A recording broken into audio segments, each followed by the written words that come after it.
O filme Branca de Neve e os Sete Anões, lançado por Walt Disney em 1937, foi um marco ao apresentar os contos de fadas à cultura de massa.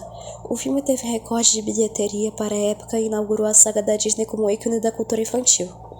A emergente repopulação dessas histórias, sob formato de imagem, trouxe consequências para a maneira como são contadas, interferindo diretamente no imaginário.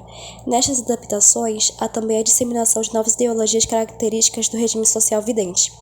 Traçando um paralelo a partir das informações aqui apresentadas, percebe-se que o cinema, em toda a sua potencialidade da tecnologia do imaginário, encontra como motivação para adaptar os contos de fadas a sua importância na formação do indivíduo e seu caráter hereditário, proveniente da imaginação simbólica que conquista o público já familiarizado com os seus textos clássicos.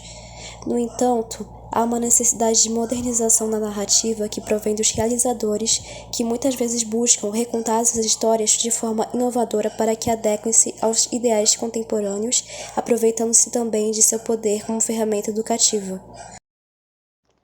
Prosseguindo o conteúdo explicativo, o conto de fadas Cinderela, criado por Jacob Eugene em 1812, diz exatamente sobre a troca de narrativa e perspectiva que ocasiona em diferentes entendimentos para uma fábula.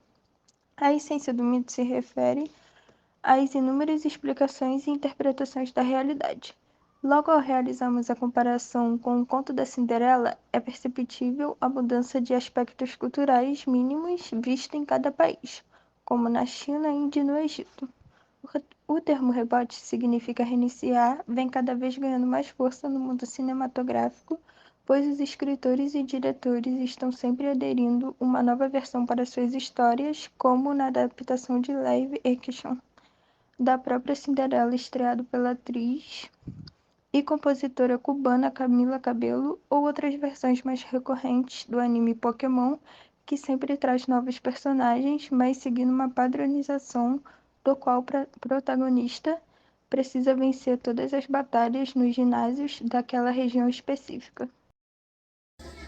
Hoje em dia, a razão e a ciência são geralmente fontes de explicações para diversos acontecimentos, mas os mitos ainda são utilizados atualmente. Por exemplo, o mito entrou em nossa cultura, aparecendo em produções artísticas e em formas de entretenimento, como jogos, filmes e histórias em quadrinhos.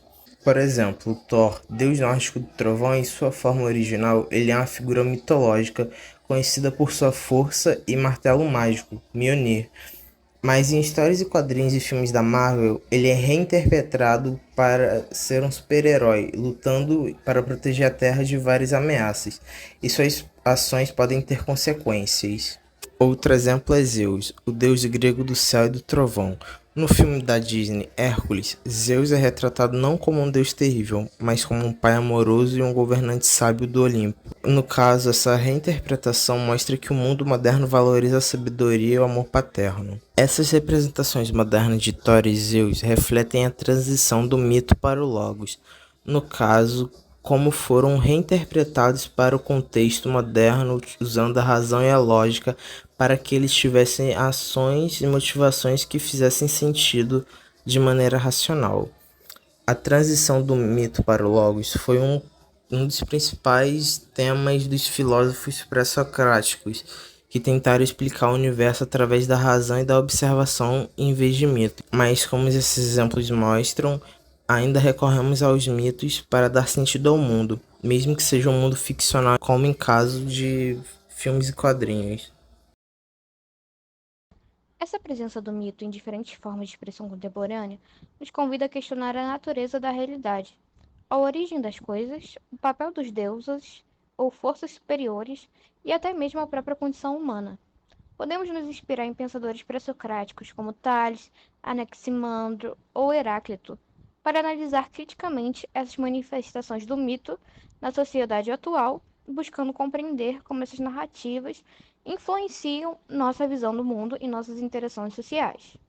Vamos supor, nos quadrinhos, por exemplo, vemos super-heróis e vilões que muitas vezes refletem arquetipos e narrativas mitológicas.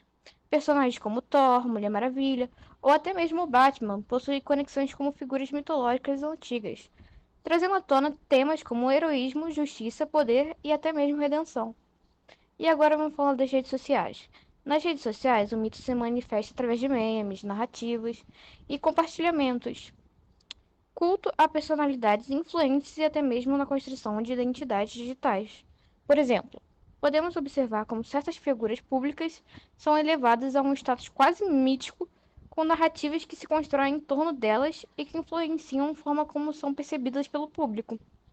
E essa presença dos mitos nos quadrinhos e nas redes sociais nos lembra da capacidade das antigas narrativas mitológicas de se adaptarem e se reinventarem ao longo do tempo, continuando a exercer influência sobre a forma como contamos as histórias e compreendemos o mundo à nossa volta.